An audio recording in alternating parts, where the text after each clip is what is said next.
Well, thanks everybody for joining us today. I'm really excited to be here talking about coaching because it's really been one of my passions for years in terms of a lot of the discussion around Sales 2.0 is about what can sales people do, but we're also going to talk about the sales team and the interaction between the sales rep and the sales manager.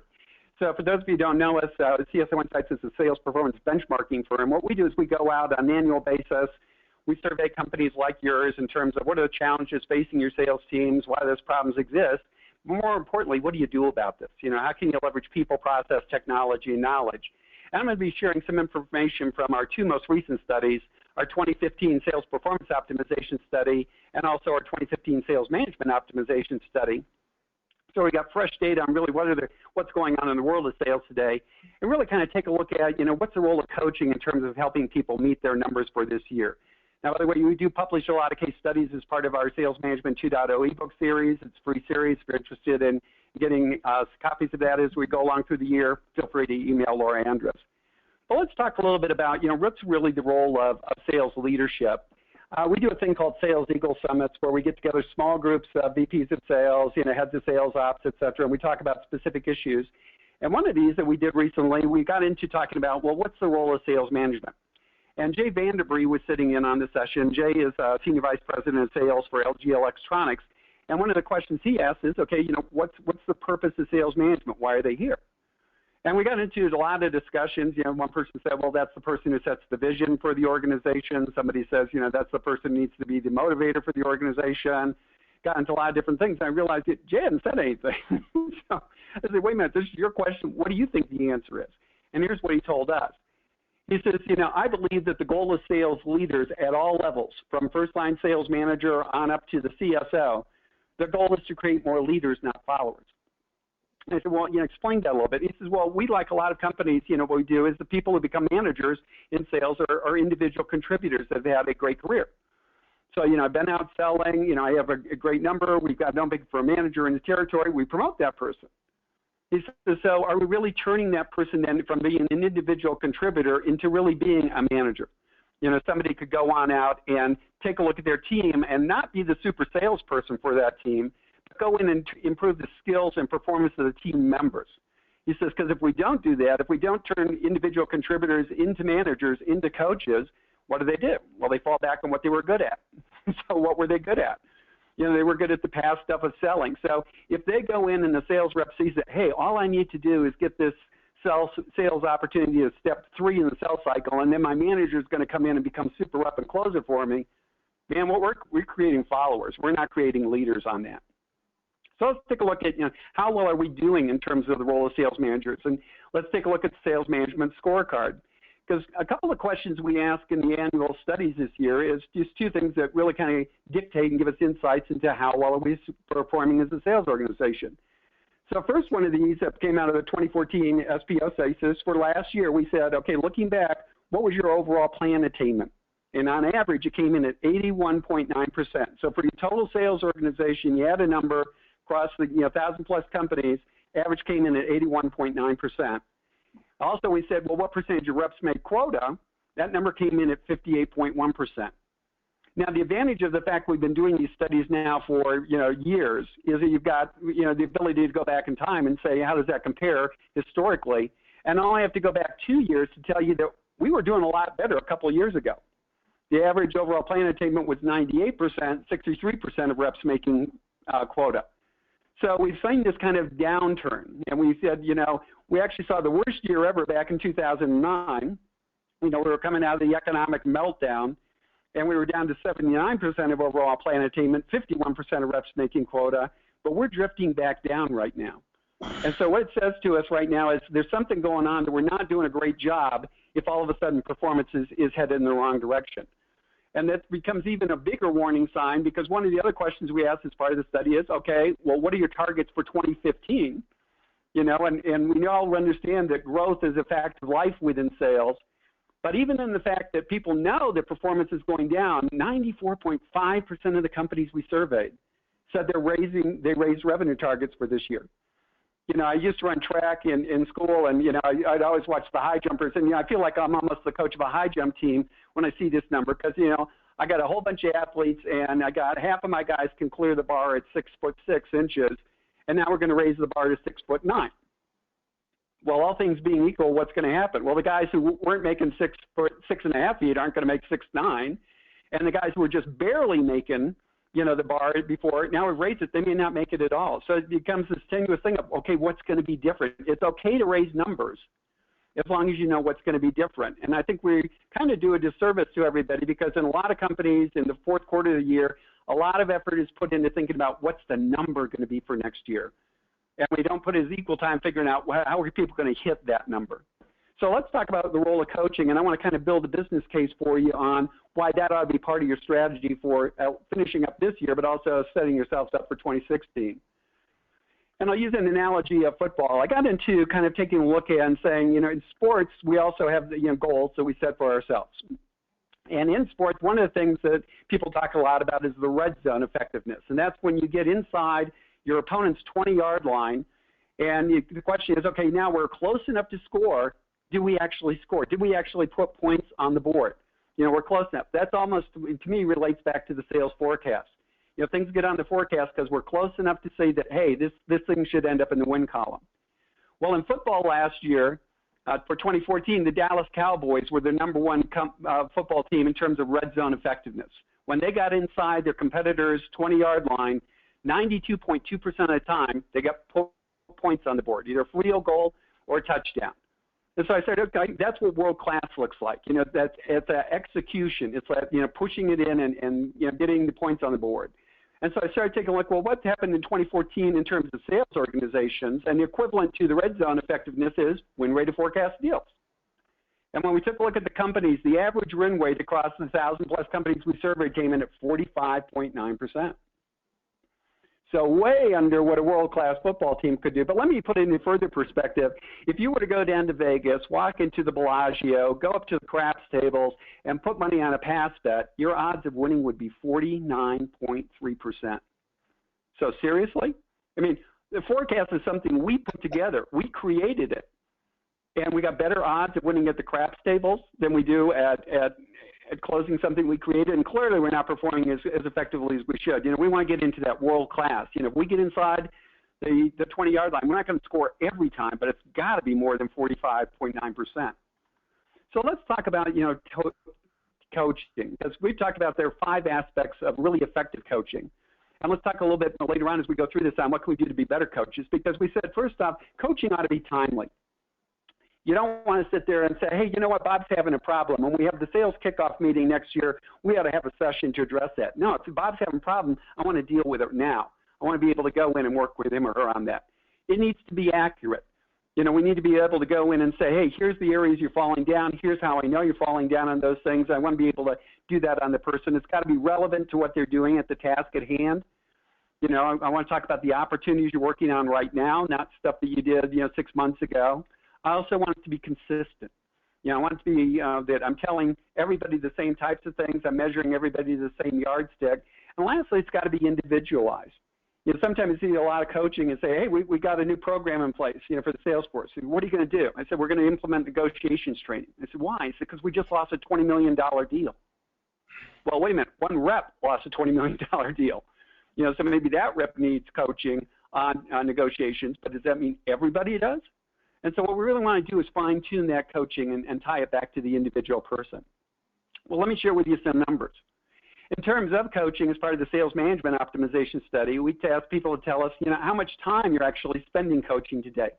Works out that the average manager is able to dedicate about 20% of their time to coaching, another 28% of their time to go out and selling with reps, another 13% of their time to doing pipeline forecast reviews. So there's times that we could be working with people, our sales teams. But when we got down to specifically coaching, and we said, how much time does each rep get per week of their managers on pure coaching, numbers came back in as the following. You see, there's really 2 different types of coachings that we track. The first is opportunity-specific coaching. Let's talk about that deal with Acme that you're trying to close. But also, we need to be looking beyond just the deals at hand. We ought to be also coaching people on developing their skills, their knowledge, their capacity, sales mastery, really developing into a great counselor, a consultative salesperson. So when you take a look here, you see that for a lot of companies, it's 30 minutes or less, maybe 30 to 60 minutes. Very few companies are saying, hey, we got a whole lot of time that we're really working on coaching, on mentoring, on developing things. And Tim's going to share with you some really compelling numbers that shows you what the impact is based on the amount of time that you get. But let me go through and do a couple of other things to kind of build the business case for a coaching model. One of the things we looked at was what are the different ways that you coach? And we really found there are 3 different types of approaches. The first one is discretionary coaching. We leave it up to each individual manager, to figure out how they're going to interact with their reps. Second thing is informal coaching. You know, there's sort of a way that we train people on it, but they're not required to use it. Last thing was formal coaching. You know, hey, it becomes part of the DNA of the sales rep, sales manager interaction. You know, we train everybody on it. We consistently use it, et cetera. And what you see here is the impact on forecast deals, win rates, based on being one of those 3 things. And so you see if you go from discretionary to informal, little bit of an improvement, but a big jump if you move up to formal coaching. So that got our attention, says, you know, here's a leading indicator that tells us there's a payback for this thing. You know, if you go back and take a look at moving from discretionary to formal coaching, that's almost a 9% increase in win rates. Really about a 20% increase in overall win rates. And go back and take a look at your company and what would happen if you increased your win rate of forecast deals by 9%. If you work the math, for a lot of companies, you might find your stock price would just soar because it really has an impact on performance. But let's get into talking a little bit just not about coaching, but about the sales process itself. Because my partner, Barry Traylor, is getting ready to head over to Europe to do a presentation with Harvard Business Review. On something we've been working with them on going back to, 2006, which is what's the impact of sales process on success? And what we found was that, you know, in terms of the research we've been doing is there's 4 levels of sales process that you can adapt. The first one is random. Basically, you tell your reps go out and do your own thing. Second is informal, which is you say, hey, we want you to go out and do this thing, but you don't really make it mandatory. The third is formal. Now you've got everybody trained on a way of doing things. You've got everybody working towards the same thing. Everybody's bought into it. But the fourth one is dynamic, which is now you're taking technology and you're enabling that sales process. You're monitoring it. You've got the analytics. You've got ways for people to get visibility into deals. And again, what we said is let's go back and take a look at what's the impact as you move from level 1 to level 2 to level 3 to level 4. It doesn't make a difference. So again, kind of looking at these things and going back and taking a look at, you know, what's the percentage of reps making quota.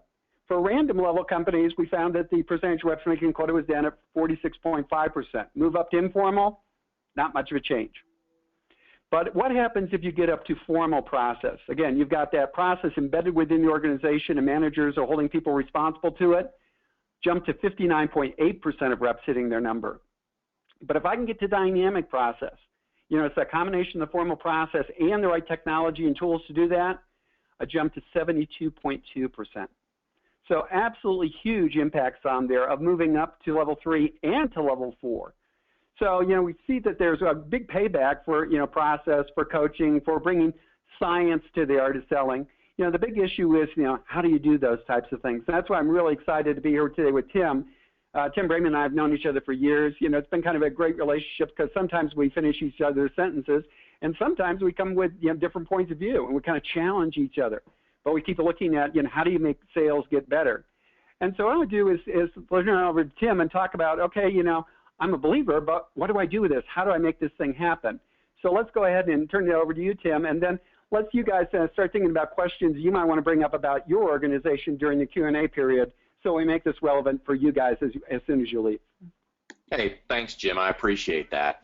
And Jim's right. We're both very passionate about how do you improve the performance of sales teams and make them more effective. And, you know, the whole basis, the way I like to start this is what's in it for me? And so, you know, the CSO Insights folks are basically, in my mind, the best research institute in the world in terms of looking at sales performance. You know, they don't have any iron in the fire. They're no horse in the race, if you will. I'm looking for a third cliche because I like to do things in threes. But when it comes to sales benchmarking and looking at performance, they are the best. And so what we're talking about today is, okay, hopefully Jim's convinced you that there's huge value in coaching. And I personally believe that. I've been doing, you know, focused very heavily on coaching for the last 10 years. And so let's be very practical. And so that's what I'm going to go through here is some practical examples of, you know, who should I coach, you know, what should I be coaching for around them, when should I coach, and then what does a good conversation around coaching look like? So that's the tenets for the whole rest of the presentation. I'm going to try and give very practical examples to this whole process. So, who to coach. So everybody's seen the standard bell curve. Makes a ton of sense, right?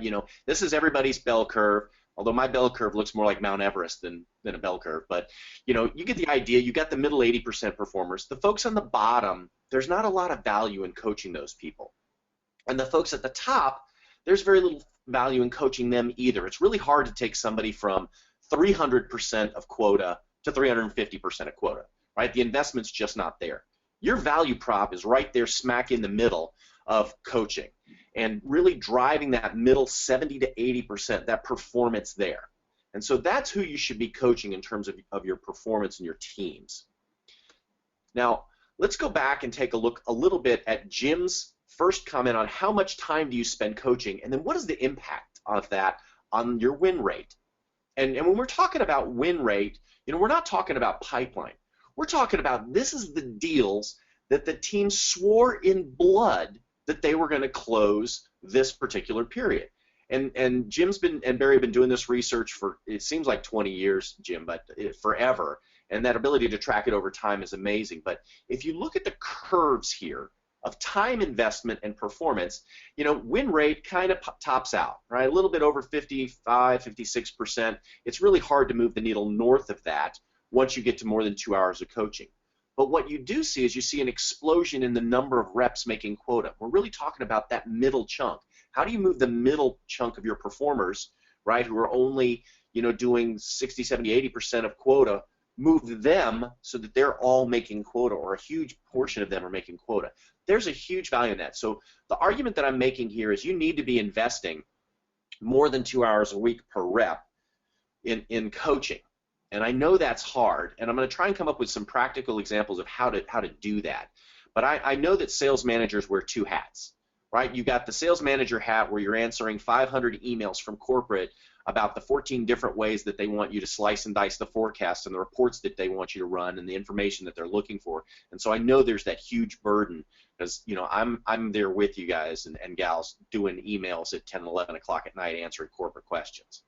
So how do I carve out the time? And Jim's argument in the beginning, the one I passionately believe about, is that we're trying to groom the next generation of leaders, right, and improve and develop our reps. So the problem, however, is we're typically looking at the wrong thing. If we, go and ask, what's driving you to figure out who needs to coach, we're looking at historical stuff. We're looking at the outcomes. We're looking at win rates, percentage of quota that they achieve. Well, that's the end game, right? All the things, that happened early on in the sales process that led up to a win or a loss, which moved the needle, those are the things that you gotta focus on coaching. You gotta focus early in the process. You gotta, you don't turn an aircraft carrier on a dime, right? So, one of my mentors said to me, Tim, he says, bad news early is good news. We got to figure out what's going wrong early and impact things before the outcome appears. And so I'm looking at this concept of outcome-based coaching. We're looking for specific business outcomes, right? And so the business outcomes we're looking for are things like win rate improvements, better penetration of key accounts, et cetera. And what we want to do is I'm going to steal from Stephen Covey. He wrote that great book, The 7 Habits of Highly Effective People. And, if you're anything like me, I didn't mind paying the $24.95 for the book. But, man, if he'd just given me a laminated sheet with all 7 habits on one page, I would have been just as happy. So here's that concept. Begin with the end in mind. That's one of the Stephen Coveyisms we're going to leverage today. So business outcomes, what are the objectives we need to achieve to achieve those outcomes? And then what are the activities that our sellers need to be performing? They're going to help us achieve those activities. So work backwards from what you want to measure to the things that you can directly, as a sales manager and as a coach, impact. So let's look at some examples of those. So, let's talk a little bit, and this is a Harvard Business Review study. What are the tactics and skills? So they did a tremendous research study with the UK Cranfield School of Management, right, where they looked at what were the activities and behaviors that looked to an effective sale, right? And they looked at individual sales calls themselves, right? So that moment in time when the salesperson is in front of the customer. And you don't get the sale at the end of every call. For most of us who are enterprise salespeople, we've got 5, 6, 12 calls, face-to-face calls, voice calls, conferences, everything that occurs in a long, drawn-out sales process. So it's not the individual call. They looked at, do I move to the next step effectively and agree to move to the next step with the customer? And so what are the behaviors that drive that? The top 2 behaviors is the ability to talk about value in the customer's language and handle questions or objections they have, and doing pre-call planning. So there's 2 activities that can lead to having very effective sales calls. So we can back up and come up with what are activities that we know if we do those really well, they lead to moving to the next step and winning more deals, according to this study. So there's another study, Forrester did this one, and they said, okay, let's measure the effectiveness of a sales call. And we're going to measure the effectiveness of a sales call by looking at, will the senior executive take a next sales call, that second sales call? Now, we all know that we talk, unfortunately, too much about product and our company. And so really, very few of us, according to this research, actually get that second call with a senior executive. And for those of you who are in the United States and the UK, which is the lion's share of our attendees today, the odds are even worse. So that sales call has really got to be about customer value, really very heavily focused on this, because you don't get that second chance to make that first impression. And if you walk into a senior executive's office and talk all about your product and all about your company and how cool your product is, you're not going to get that second engagement. And Jim, do you want to comment on this? Because I know that you look very passionately at aligning solutions to customer needs. Well, Tim, you and I have talked about this in the past. I always crack up when I see, presentations and the salesperson gets up there and the first thing they do is they put up a slide and says, here's my company, here's what our revenues are, here's how many employees we have, here's our global reach. It's like, who cares? I don't care about that. You haven't earned the right to tell me about your company yet. What I want you to do is tell me about me. I want you to tell me about my company. I want you to talk about the problems I'm facing as an executive. I want you to talk about the marketplace I exist in. And I think that's the type of thing where we start, if we got to start coaching salespeople and say, hey, we're going to move from being product-centric to being value-centric, there's a whole bunch of culture change that needs to happen at the sales rep level. And I think it gets back to this whole coaching thing of, what am I telling my guys to go do? And we've got to start looking at this thing again from your business outcomes. I want my customer to be successful, either achieving gain or removing pain with my solutions. So let's talk about their problems and solutions. And at the very end, I'll convince you I'm the best player to solve those things. That's when I can tell you how big we are in that. But we just got to flip this around a lot. And managers have got to make sure reps are doing that. Yep, you're absolutely right. And I'm going to add one more to that. The ever-popular tombstone slide, right? The list of all of my customers. Every time I see that to lead off a presentation, I really, my stomach churns a little bit, frankly. So my team knows that I'm not a big fan of that. So anyway, all right, so we know what some activities are and what good looks like that will impact the outcome that we seek, which is improvements in win rates. So let's look at some other specific examples of this. We want to grow our revenue. That's an outcome. We want to look at a particular objective. Okay, improve our win rate by 10%. That's something marked, specific, measurable, attainable, reasonable, and time-bound. How can we do that? Well, we know through research we want to coach the team on value messages that are customer-centric, looking at the value of our solutions from the customer's eyes. We know that we should do pre-call planning and prepare for that call. And we know that we can measure these activities by actually riding along with the reps and measuring and seeing, are they delivering value messages? As a manager, that's what you should be doing. And observing your team and being that, not the talking person, right, but that person who's observing the outcomes of the particular sales call. Another possibility way of achieving this is to make sure, that we're actually coaching to an ideal customer profile, right? So one of the things that we want to do is, make sure we're chasing the right deals. Sometimes I know a lot of reps who believe they can win any deal. And they're like a dog with a bone. I mean, they don't want to let go of this deal. They're gonna put everybody on the bus. We're going to back up and take off down the road with the bus full of everybody in the corporation because I know we can win this deal. We can snatch, victory from the jaws of defeat. So sometimes that customer is just out there. It's not our deal to win, and we need to have the comfort to walk away from those and focus our efforts on other opportunities. And so, this is a snapshot from within the Revegy application, but the reality here is you can do this in any way. You can do this in Excel or some other mechanism.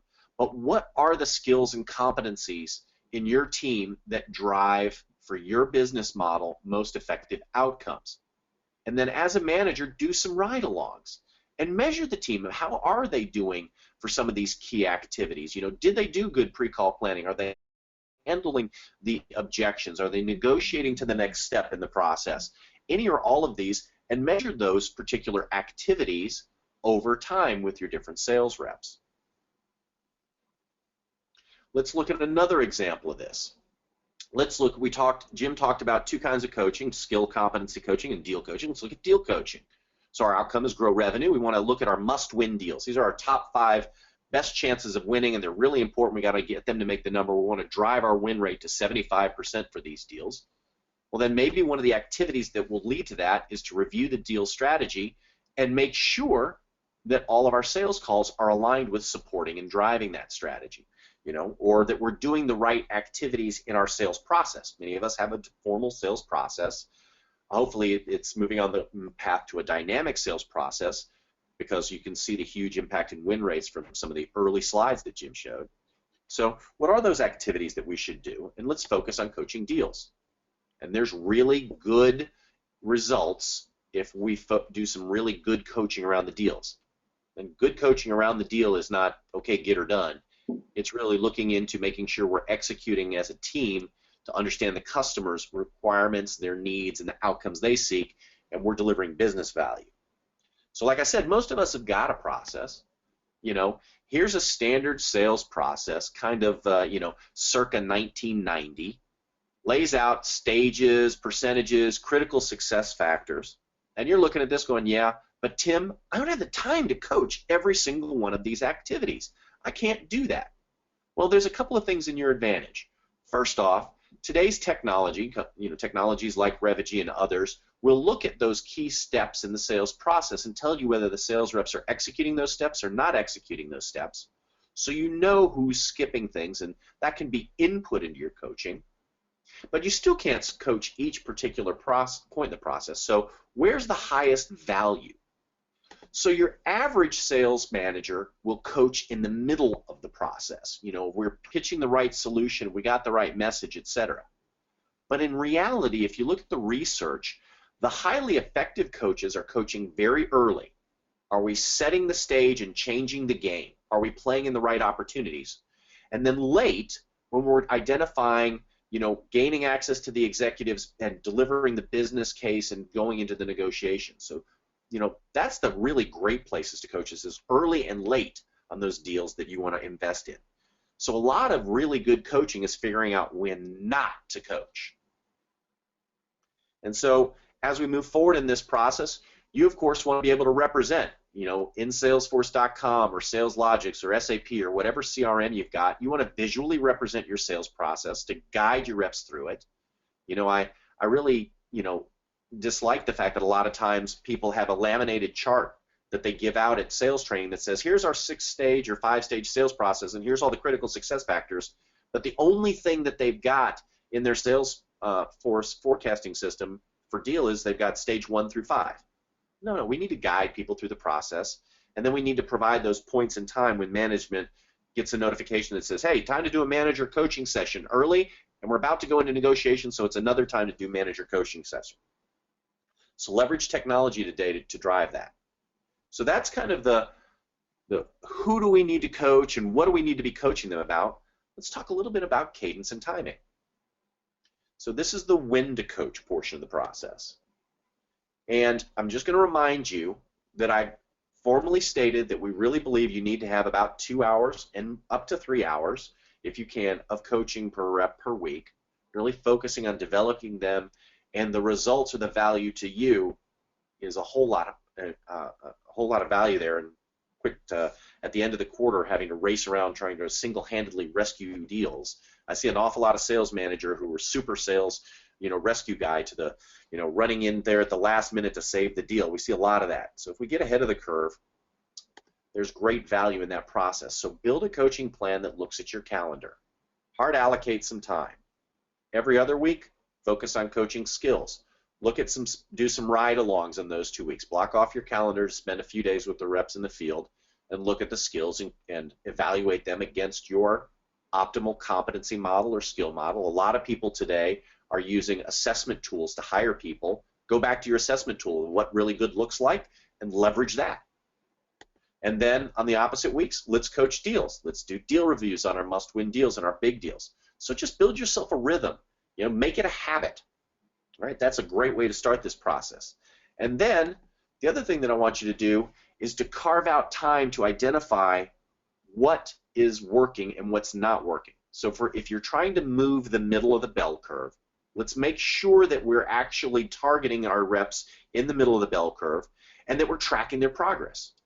If we have a rep who has a challenge getting to this senior decision maker and gaining access, right, as one of our SMART objectives to winning an opportunity is gaining access to those decision makers, and if they continue time and time and time again, they can't get there, right? So either we're not coaching them on how to get there effectively or they're never going to be able to get there. So make sure that you track the progress against the coaching that you're giving, and then at the end of each quarter, as you're after the quarter, as you're gearing up for the next quarter, review those and see if we're making the progress that we're supposed to be making. And then the last bit, how do we coach the teams, right? Let's take a look at, what is that coaching conversation? How do we coach somebody? And I've got a couple of key things here, but one of the things that I did for a while was I actually coached coaches. So I was just an independent coach, and I would go out and I'd observe sales managers in coaching environments. And so one of the things that I observed is the judgmental coach, right? This is the person who's telling you that this is not the way you're doing it. You're just not very good. Let me show you how you really should be doing this. I literally watched a sales manager look across the table at one of their reps and say, all right, sunshine, let me show you how this is really supposed to work because you just clearly don't get it. And I just about fell out of my chair when I heard that. And that's not even the worst of some of the things that I've heard. As a matter of fact, I've heard some sales managers have some, shall we say, confrontational discussions with some of their players that I don't really consider to be very optimal coaching. And then one of my personal favorites is a multi-billion-dollar technology company that was they were doing executive-level deal reviews. So every deal over $50 million, they brought in front of the E team, as they called it, the senior executives of the company. And the account managers would present the deal, and then there was the opportunity to ask questions, and they were theoretically, these senior executives coached the deal. And so we watched this rep present this opportunity and say that what they really needed on this deal was a 30% discount. And so the coaching, after the 15-minute presentation, the coaching actually lasted about 30 seconds, where the executive said, hey, anybody got any issues with that? No? Okay, you got the 30% discount. Now get her done. That's one of my personal favorites, watching that one in action. It's like, that movie where the big ship sinks at the end. So let's take a look at what's going on related to coaching. And one of the things that you'll notice here is that if you evaluate and look at skills that sales managers have, coaching is unfortunately at the bottom of the list in terms of if you survey enough coaches. So Jim, this is one of those places where I'd love to get you to chime back in. Why is it that we know that we should be leading and developing people, and it takes coaching, but it's typically something that most of our sales managers don't do, or even executives, very well? Well, Timmy, I used to joke when I was a VP of sales that my strategic horizon at its very, very best was 90 days. That was at the beginning of the quarter. If we got down to the last day of the quarter, my strategic horizon was minutes. And I think that's really a culture shift we've got to be changing within the organizations. I want to have I need to hit our number this quarter, but I need to be thinking longer term. And so I think it starts with the CSO. If the CSO is focused on this quarter, this quarter, this quarter, that's going to trickle down to the VPs of sales working under him or her. It's going to trickle down to the first-line sales managers, and reps are going to know it. It's like, hey, it's all about get her done, as you just talked about. And so I think we really got to start taking a look and saying, we need to make coaching not only something that people know they need to do, we need to make a commitment to doing it, and to doing it around the two areas that you talked about. Let's go back through and, we got to coach on these specific deals, but we've also got to be developing our people. And I think we're making a huge disservice. What we're doing is we're mortgaging the future by focusing on this month's number or this week's number versus, the numbers that you and I both been sharing just show that the, coaching could have a huge impact over time if it became ingrained in the culture. And that starts with the CSO and needs to go all the way through the organization. Yep, I agree. So, that promotion, it's so common, that promotion of the super rep to be sales manager in hopes that, they bring some pixie dust with them that they can sprinkle on the rest of the reps to make them better, just doesn't work. So, what we need to do is give them a coaching plan, a method for coaching, and educate our managers that there's a difference. They've got two different hats, right? There's a manager hat and there's a coaching hat. And, one of the things that I focus on is, don't turn a coaching session into a forecast call. A forecast call is when you're wearing your manager hat. Coaching is all about performance improvement and doing those activities that lead to the outcomes, doing them better. So one of the best ways is to equip your sales manager with a plan or a model or a process, whichever you like to call it, on how do I effectively coach either the skills in a ride-along or do I do a deal review? And that's one of the crucial things, is just to have a formalized way of doing it, as opposed to, because if you just say, okay, well, I guess it's time for an ad hoc coaching session, it's more about counseling. It's more about, hey, you're not hitting your numbers, you need to try harder, get out there and really fight, kind of a thing. So if you have a formal coaching model, I don't know that there's any difference between the different models themselves. I haven't seen any, but having a model has a huge performance impact. So give a coaching process or method to your teams and enable them and equip them and guide them in proactively coaching, and that it's one of the most important things that they need to do in order to achieve their overarching goal, which is to make the number at the end of the year. And have coaching conversations. One of my, and this is just a guideline from a coaching call that we do. So one of the things that I like to say is that coaching is not telling your reps what to do. It's about asking them questions until they come to their own conclusion about what they should be doing, right? So you can tell me to do something all day long, right? But as soon as it becomes my idea, it's something that I become one with and can really execute on. So you can tell me over and over and again to do something, and a lot of times it's like my 12-year-old daughter. It goes in one ear and out the other. And so I'm not effectively coaching her. That's clearly the problem. So I have to reason with her, which is not always easy, and get her to come to her own conclusion about, if she doesn't go to bed at 9:30 at night, she's really grumpy in the morning, and she doesn't like that outcome. So how do you provide that plan? So that's one of the things that we suggest that you do, is provide that coaching plan, both for the ride-alongs as well as for the deals. And how do I evaluate an opportunity? What are the questions I should ask? What are the axes or different attributes of a deal that I could look at? And here's a simple example where I'm looking at, okay, do we think we can beat the competition?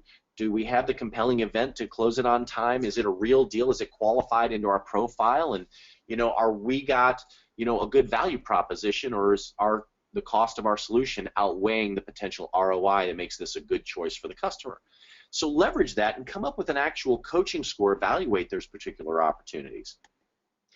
And as you're going through coaching the deals or coaching the skills, document, right? What is it that this rep needs to do in order to improve, and when do we think we're going to see results? And remember, I talked about at the beginning of each quarter to go back and review those and see if over time the reps are actually improving their behavior. And then carry this information forward into your forecast. This is a simple forecast report, and I look at it all the time, forecasts, and, okay, great, we've got a deal marked down as 90%. What does that mean? I mean, Jim's already explained that global win rates are well south of 50% for those deals that we swore in blood. So the 90% that we show in forecast percent is absolutely meaningless. Where's the color commentary? Well, if we coached the deals and we actually put in the, do we think we can win? Do we have access to the decision makers? And if we coach those deals, we'll have a whole lot better insight when it gets to forecasting. And so that's a concept of operationalizing or bringing that coaching to, it shouldn't be separate from your operational execution. It should be merged with your operational execution. And so those are the three things I suggest we talk about related to coaching, right? Which is, who do we coach? What do we coach them to? What model? What's the timing? And then how do we do the coaching? Now, you don't have to coach, right? You can just continue to do your forecasting calls, right? And if you decide you don't want to coach, here's what I really love. Your failure will come as a complete surprise instead of being preceded by a long period of anxiety. My kudos to Rick Nichols for forwarding this over to me. I always get a kick out of this. So, Jim, at the beginning, you talked about the tenets of effective coaching. You want to review this and bring everybody back home here as we close this thing out? Well, I think, Tim, you're talking about, things that we could actually do to make this happen within the company. One of the things we've seen is you brought up the laminated sales process. We talk about it, but we don't live it. We also talk about, doing strategic account planning. And how many of us have gone through the strategic account planning process? We put together this great document. We put it in a 3-ring binder, and it never sees the light of day again. So I think, when you talk about taking these things, taking the process, taking the plan, putting them into technology, you first off start getting ways of doing timely coaching, because I'm able to go back through and say, well, wait a minute, these were the things we agreed to do. Are they happening or not? We know they're accurate because I'm using, rep self. I'm not asking the rep, how's the deal going with GE? Says it's going great. Well, how come you haven't talked to? I see here you don't have anybody in the relationship map, for a meeting with the CFO. So how can things be going great when you haven't talked to one of the key decision makers? It's also relevant because it's tied back into the plans that you put together for that account. It's consistent because everybody's using the same process or using the same planning approach. It is individualized. And so I think those are the key things that are really need to be looked at is, you can utilize process, but I think technology is going to take over a huge role in making it easier for managers to go in and institutionalize that coaching approach, that process within the organization going forward. Yep, totally agree, Jim. So one of the things that we might suggest is Jim did a brilliant interview of Jason Huckabee at SAS Institute, and Jason runs global sales enablement for the SAS Institute. And they talked about optimizing revenue within their strategic or their largest accounts and the heavy emphasis of how they implemented coaching in there. So there's a great case study video that Jim put together from interviewing Jason.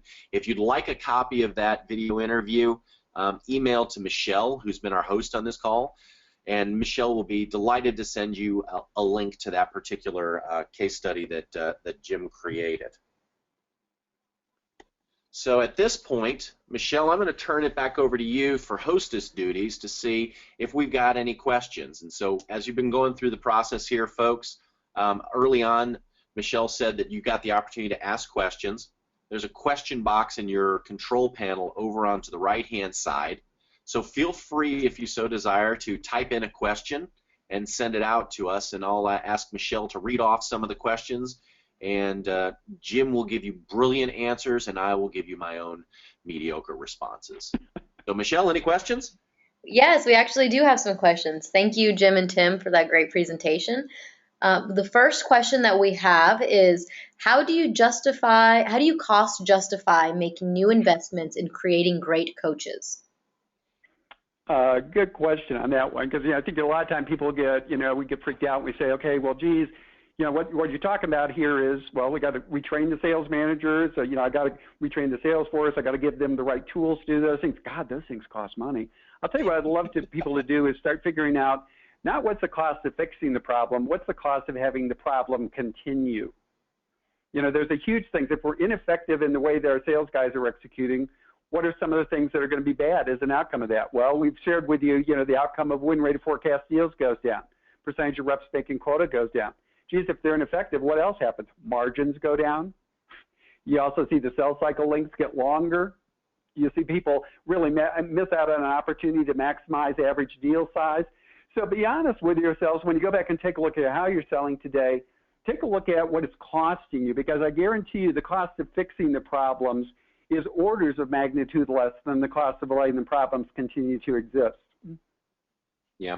Hey, Jim, I want to pile on to that one. So one of the companies that I was privileged to work with a number of years ago, Cognos Corporation, that was acquired by IBM a few years back.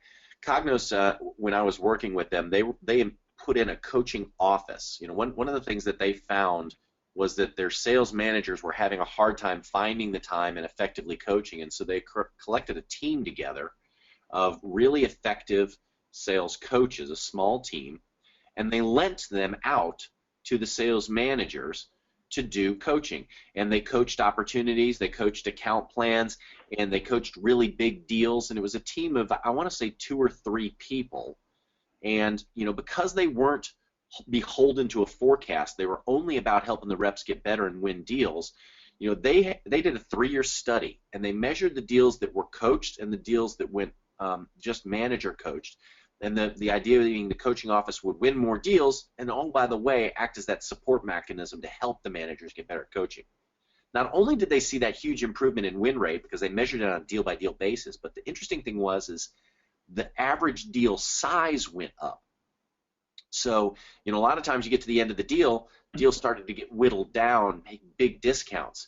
They noticed that in these coach deals, a much smaller discount being given. So think about the margin impact of being able to not give away those dollars at the end of the deal. So some great things happen and some good ideas. Michelle, any more questions? Yes, we have one that asks, how do salespeople react to managers getting more involved in checking out what they do? Well, I'll tell you, a lot of us are out there, and we hear these stories all the time that sales reps are turning to their managers and go, "Hey, are you micromanaging me? Are you inspecting me? Well, why don't you let me just go out and focus on selling?" I think that reaction is a symptom of the fact that we haven't explained to them why we're doing these things. We haven't explained to them why we're putting in a process, why we want to do coaching. And I think the first sale we need to make with any of these types of changes in organizations is an internal sale. Is we need to go back in and say, okay, here's what the problems are. Going back to Tim's thing, where's the outcomes? Here's the business outcomes we're looking for. Here's what we're trying to accomplish. I want to help you increase your win rate by 10%. Here's how we're going to do those things. So I think we really got to explain and have a valuable an understood explanation for here's why we're doing these things. It's here to help you. And at the end of the year, what I want is your 1099 or your W-2 to be higher than it was last year. And so that's why we're doing these things. It's not micromanaging. If that's what they think, it's because you haven't done a really good job of saying, here's why we're doing this and here's what's in it for you. Yeah, Jim, I agree. It's also one of those things I pointed out earlier. It's all too often when I'm watching a coaching session, those coaching sessions devolve into a forecast call. And if you can't separate those two out, it does feel an awful lot on the receiving end like micromanaging. You've got to separate those two activities, managing and coaching.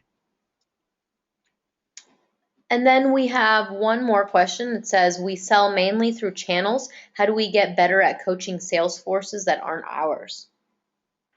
Well, I mean, we're seeing today that it's not a question of what channel, it's every channel. And so, we are going out. And it's one thing to be able to go to my sales guys and say, okay, here's how we're going to do things, because I can inspect that and expect it. I really think one of the things that, Tim, where you were showing, that's, again, a power for our channel partners. People our channel partners will sell what's easiest for them to sell. So if I could give them access to, okay, here's the process, sign on, you can see the process. By the way, for each one of the steps in the process, here's all the things we want you to do. By the way, here's all the tools that you should use. So we want you to do a relationship map. Here's the tool to do it. We want you to go in and build an ROI case. Here's the tool to do it. Is what we're able to do is do virtual coaching, because our channel partners may very well say, I'm not going to let you talk to my reps directly, but if I give them the right tools, what I can do is I can influence them virtually, and I can start to see, what are they using, what are they not using. So it's really that enablement piece that says, I can use technology as a way of virtually coaching those people that I don't actually manage directly. Very good. That was great. I can't add to that. Go ahead. Go ahead. If you guys have a little more time, we actually just got in another one. It said, how do you determine if the formal coaching improved outcome or the sales improved their forecast methodology, which resulted in the improved win rate? One more time, Michelle. How do you determine if the formal coaching improved outcome or if the salesperson improved their forecast methodology, which improved the win rate?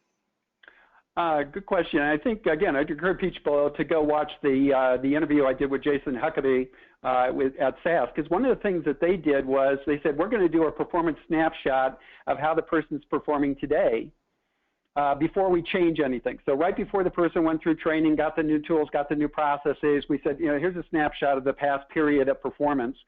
So I could then go back and measure against that and say what's changed afterwards. I think that could give you some qualitative information. There's also the subjective.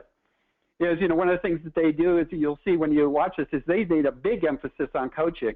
And I think it's absolutely okay to go back to the sales guys and say, why don't you rate the value of this thing? Is it making a difference for you? Because they were actually one with the model that you were talking about, Tim, of not having your managers do coaching, but a separate resource do coaching. And when they talk to the reps, they say, this is one of the best things that ever happened to me. So I think we can get some objective data, but also people are going to give you feedback. If I find that those coaching sessions are useful to me and you ask me a question, is it useful or not? I'll tell you yeah, or I'll tell you no.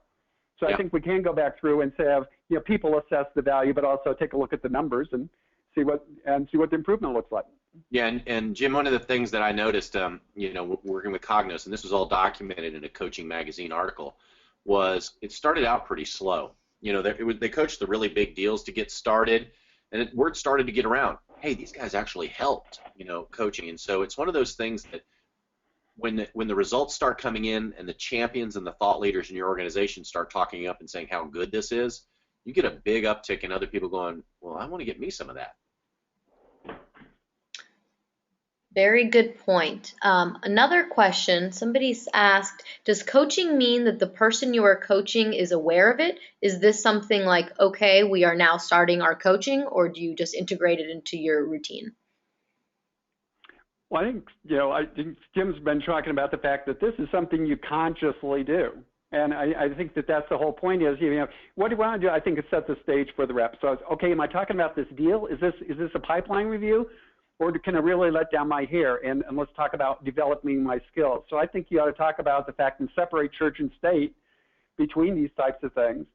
Say this is a coaching time, so they know that, okay, wow, the pressure's off for me for a number. I can really put myself out here and talk about the issues that are going, and I think that makes it much more effective than just coaching by exception type of thing.